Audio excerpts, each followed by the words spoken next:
Bazen v Sevnici, ki obratuje že več kot 30 let, je bil v zadnjem obdobju deležen temeljite prenove. Obnova bazena je v fizičnem smislu zaključena, pripravlja se polnitev in testni zagon.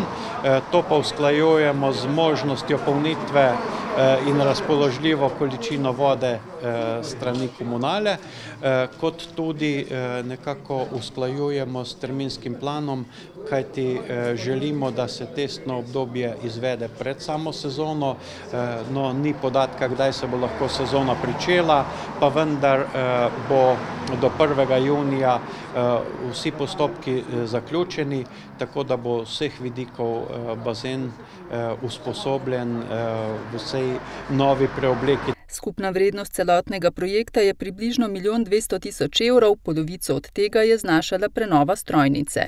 Poletna sezona se sicer nezadržno približuje, v preteklih tednih pa so bile temperature že tako visoke, da je marsikoga že zamikala ohladitev v vodi. In kako se na prihajajočo sezono pripravljajo upravljavci sevniškega bazena? Mi bazen pripravljamo dejansko kot da sezona bo kot vsako leto. Glede na to, da investicija se zaključuje, bomo naredili tudi prvo testiranje zaradi kvalitete vode.